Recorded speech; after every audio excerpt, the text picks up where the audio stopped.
এখানে লোকগুলো কাজ শেষ করে বাড়ি যাচ্ছিল, তখন ওই লোকটি বলে আরে আমি গোড়ার মধ্যে ওটা সারি থাইছি।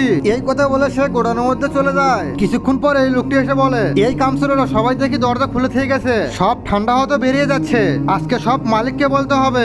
এই কথা বলে লোকটি দরজা লেগে চলে যায়। তাড়াতাড়ি এখান থেকে বেরোতে হবে, না হলে আমি ঠান্ডায় জমে যাবো এখানে। এরপর লোকটি তো দরজা খোলার অনেক চেষ্টা করে, আরে দরজা আবার কে বন্ধ করলো, তাড়াতাড়ি খোলো। এখন কি করবো, আমার কাছে তো মোবাইলও নেই, আর এখানে আমি কিছুক্ষণ থাকলে আমি তো মারাই যাবো ঠান্ডায়। আরে কেউ দরজা খোলো দয়া করে। এই কথা বলে সে কান্না করতে থাকে, মালিক আজকে সব কাজ শেষ হয়ে গেছে, তাহলে বাড়িতে যাও। আর এদিকে তো ঠান্ডার কারণে লোকটি নোংরা জায়গা পরিয়ে নেই একটা, তার সঙ্গে থাকা কাজের লোকগুলো এক এক করে তারা বাড়ি যেতে থাকে। এরপর লোকটি তো বলে হে আল্লাহ, আমি যদি একটা যদি ভালো কাজ করে থাকি তাহলে তুমি এখান থেকে আমাকে রক্ষা করো তুমি। তার কিছুক্ষণ পর সিকিউরিটি চলে আসে ওখানে, আর গোডাউনের দরজা খুলে সে ডাকতে থাকে। তারপর সে সামনে লোকটিকে দেখতে পায়, হামজা ভাই, হামজা ভাই, এই হামজা ভাই কি হয়েছে আপনার? সিকিউরিটি তার কাছে দৌড়ে চলে যায়। তারপর সিকিউরিটি হামজাকে বাইরে নিয়ে আসে।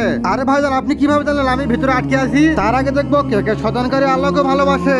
যারা যারা আল্লাহকে ভালোবাসে তারা ভিডিওতে লাইক দিয়ে চ্যানেলটিকে সাবস্ক্রাইব করে দিও। আর যারা শতানকে ভালোবাসে তাদের কোনো কিছু করার দরকার নেই। আরে হামজা ভাই, আমার এখানে 20 বছর চাকরি করা হয়ে গেছে, আর তুমি যতদিন ধরে চাকরি করো এখানে যাওয়ার সময় আসার সময় তুমি সালাম দিয়ে দাও আমাকে। আজকে সকালবেলাও তুমি আমাকে সালাম দিয়েছিলে, কিন্তু আপনি যাওয়ার সময় আপনার সালাম পাইনি আমি, আর আমার মনে সন্দেহ হয়েছিল, সেজন্য আপনাকে খুঁজতে গিয়েছিলাম। মালিকের কাছে অনেক শুকরিয়া, একটি ছোট্ট একটি সালামের জন্য আমাকে বাঁচিয়ে দিল মৃত্যুর হাত থেকে।